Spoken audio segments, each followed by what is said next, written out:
അനധികൃത കുടിയേറ്റക്കാർക്ക് രാജ്യം വിടാൻ സൗദി ഭരണാധികാരി അബ്ദുല്ല രാജാവ് അനുവദിച്ച സമയപരിധി നവംബർ 3-ന് അവസാനിക്കാനിരിക്കെ അവസരം ഉപയോഗപ്പെടുത്താൻ ഒറ്റ ഇന്ത്യക്കാരനും മടിക്കരുതെന്ന് ഇന്ത്യൻ അംബാസഡർ ഹാമിദ് അലി റാവു നിർദ്ദേശിച്ചു.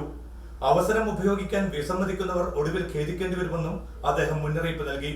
മീഡിയ വണിന് അനുവദിച്ച പ്രത്യേക അഭിമുഖത്തിലാണ് അംബാസഡർ ഇക്കാര്യം വ്യക്തമാക്കിയത്. 3rd November is the last date and I hear rumors that people say that it will be extended once again. That is not my understanding. The Saudi authorities have clearly told us, and indeed they have been very magnanimous, very gracious to have given the last extension. സമയപരിധി ഇനിയും നീട്ടുമെന്ന് കരുതി കാത്തിരിക്കുന്ന ചിലരെങ്കിലുമുണ്ട്.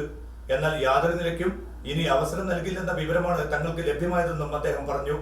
താമസം നിയമവിധേയമാക്കുകയോ അതല്ലെങ്കിൽ രാജ്യം വിടുകയോ ചെയ്യേണ്ട അവസാന സന്ദർഭമാണിത്. Saudi ഭരണകൂടം വലിയ ഉദാരതയാണ് ഇതിനകം പ്രവാസികൾക്ക് നൽകിയിരിക്കുന്നത്. ഇന്ത്യൻ സമൂഹത്തിലെ സന്നദ്ധ പ്രവർത്തകരുടെയും മാധ്യമങ്ങളുടെയും കൂട്ടായ നീക്കമാണ് പതിനായിരങ്ങൾക്ക് ഔട്ട് പാസ് നൽകുന്നതുൾപ്പെടെ ഭാരിച്ച ദൗത്യം വിജയകരമായി പൂർത്തീകരിക്കാൻ സാധിച്ചതിന് പിന്നിലെന്നും അംബാസഡർ കൂട്ടിച്ചേർത്തു.